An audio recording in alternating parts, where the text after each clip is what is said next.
Make sure you guys hit the subscribe button if you guys are enjoying the content that we're throwing up, and make sure you guys hit the like button if you enjoy the video. And yeah, let's begin.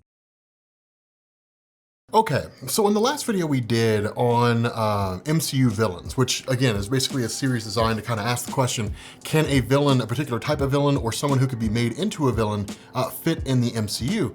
We focused on Doctor Doom, right? Which I love Doctor Doom. He's one of my favorite characters, and I figured kind of a great way to start the series.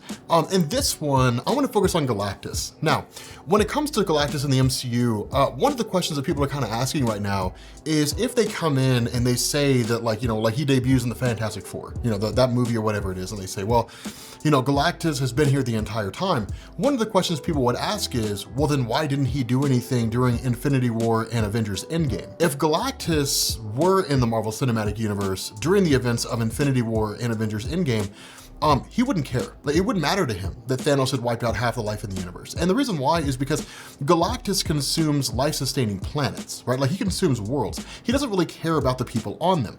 When it comes to Marvel Comics, there's a kind of pecking order, right? I mean, and it's not necessarily based on power. It's more based on like the role you have and your significance, especially when it's in relation to Galactus, right? In terms of the people Galactus cares enough to talk to. When it comes to this pecking order, if someone, for example, like Peter Quill, were just kind of floating around or flying around the universe or what have you, and came across a world where Galactus was essentially like destroying it in pursuit of, absorbing all of his energies, and he tried to stop him and said, hey, Galactus, you can't do this. Galactus would just ignore him. As far as he's concerned, Peter Quill's just a fly that's not really worthy of his acknowledgement, but someone like Reed Richards is. And there's a couple different reasons why.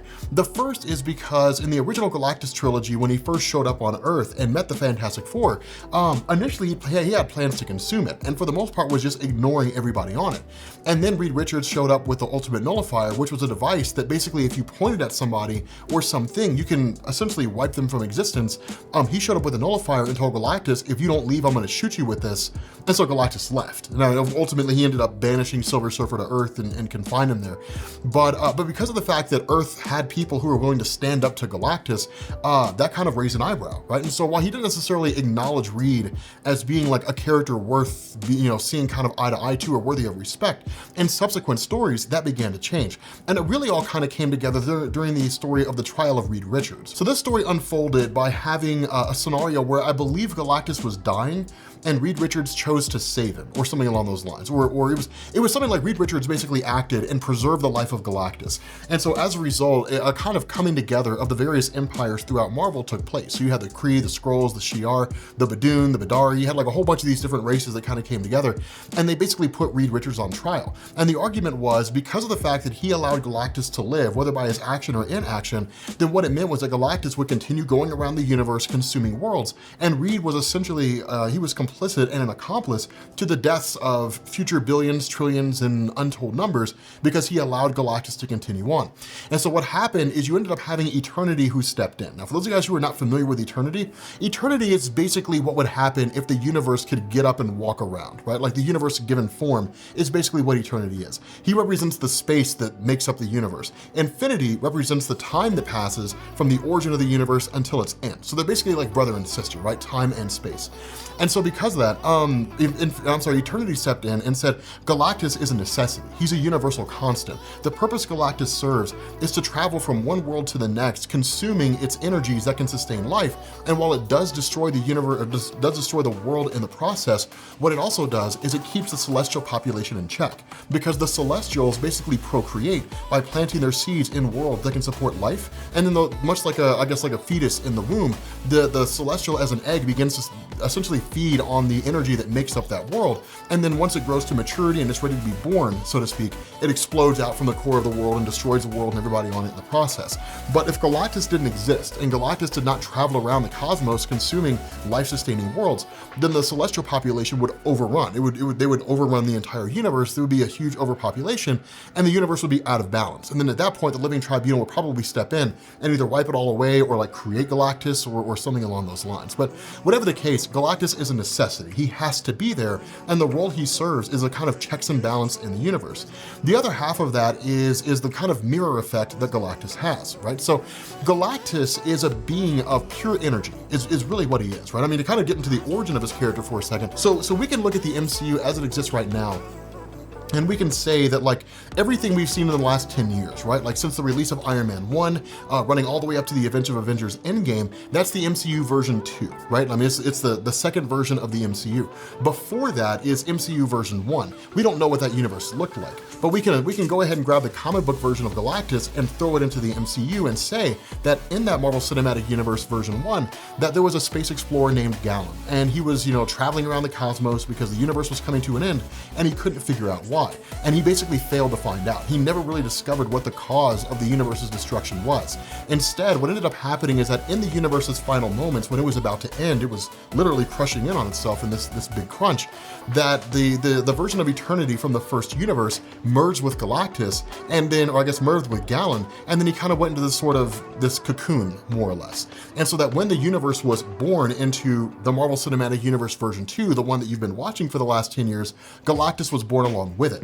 Galactus sat in this cocoon for like billions and billions of years, right? Like for countless years, for billions and billions of years.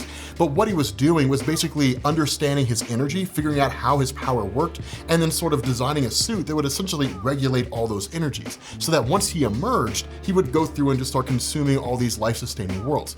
Because of the fact that Galactus is a being of pure energy, he's a mirror to whoever sees him, right? So if Galactus shows up on Earth, he'll look like an Earthling. If Galactus shows up on the Kree homeworld, he'll look like a Kree. If Galactus shows up on the Skrull homeworld, he'll look like a Skrull. That's one of the things that came out of the trial of Reed Richards. To kind of tie back around to the first question, right? Why didn't Galactus act during Infinity War and Avengers Endgame? People will look to the idea of Infinity Gauntlet and they will say, well, he acted during that story, right? Like during the events of Infinity Gauntlet in the comics, Galactus stepped in and along with the other cosmic entities tried to defeat Thanos. But the motivations between Thanos in the comics and Thanos in the movie are starkly different, right? In the comics, all he does, he's a nihilist, right? He believes life is meaningless and he wants to appease Mistress Death, basically gain her affection by inflicting as much death and destruction as he possibly can.